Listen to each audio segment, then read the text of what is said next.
قربانی کرنے والے کے لیے مستحب۔ مسئلہ نمبر 41،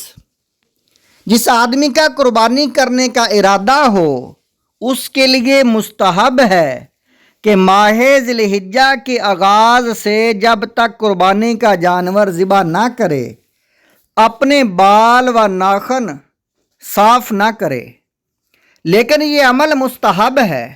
اور مستحب کا حکم یہ ہے کہ کرنے والا مستحق ثواب اور نہ کرنے کی صورت میں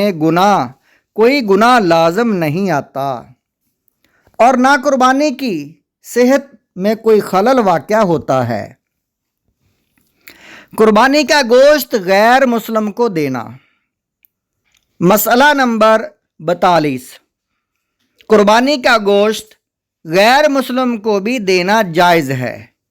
بشرطے کہ معاوضہ کے طور پر نہ ہو، البتہ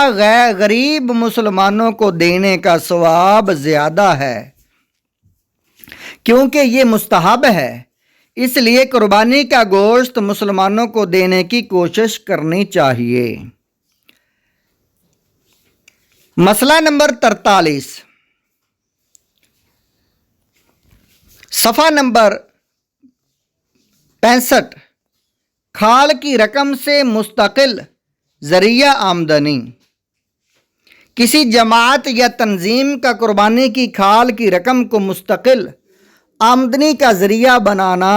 مثلاً اس رقم سے کوئی ایسی جائیداد اور پراپرٹی خریدنا کہ اس سے مستقل آمدنی ہوتی رہے، جس سے غریبوں، مسکینوں اور ضرورت مندوں کی مدد کی جا سکے، شرعاً جائز نہیں ہے، بلکہ کھال جمع کرنے والی جماعت یا برادری پر لازم ہے کہ وہ جلد از جلد اس رقم کا کسی مستحق صدقہ کو مالک بنا دے، ورنہ گناہگار ہوگا، اس لیے کہ اس رقم کا تصدق واجب ہے، اور تصدق کی حقیقت بھی یہی ہے کہ کسی مستحق صدقہ کو اس کا مالک بنا دے۔ مسئلہ نمبر 44، کھال کی رقم میں ہیلا۔ قربانی کی کھال کو فروخت کرنے کے بعد اس کی قیمت کی رقم فقراء و مساکین پر صدقہ کرنا، یعنی ان کو مالک بنا کر دینا ضروری ہے۔ فقراء و مساکین کے علاوہ کسی اور مصرف میں صرف کرنا جائز نہیں۔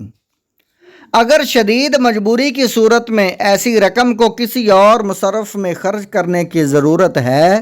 تو ہیلا کرنا ضروری ہے، اور ہیلا کی صورت یہ ہے کہ کھال فروخت کرنے کے بعد جو رقم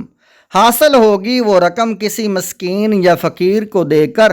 مکمل طور پر مالک بنا دیا جائے، پھر اس سے کہا جائے کہ آپ اپنی طرف سے اس رقم کو مثلاً مسجد یا مدرسہ کی تعمیر یا اساتذہ کرام کی تنخواہ وغیرہ میں دے دیں، اور وہ خوشی سے دے دے، تو اس رقم کو مسجد، مدرسہ یا اساتذہ کرام وغیرہ کی تنخواہ وغیرہ میں دینا اور خرچ کرنا جائز ہوگا، مگر رقم دیتے وقت یہ شرط نہ رکھے بلکہ مالک بنا دینے کے بعد اس سے کہے۔ اگر قربانی کرنے والے نے قربانی کی کھال کسی فقیر مستحق آدمی کو دے دی، اور وہ شخص جس کو کھال دی ہے کھال کو فروخت کر کے کسی پڑھانے والے استاد کو تنخواہ دے دے یا مسجد کی تعمیر میں خرچ کر دے تو جائز ہے، لیکن اگر قربانی کرنے والا خود فروخت کرے تو پھر وہ اس کھال کے روپے کو معلم وغیرہ کی تنخواہ یا مسجد میں نہیں دے سکتا، بلکہ صدقہ کر دینا لازم ہے۔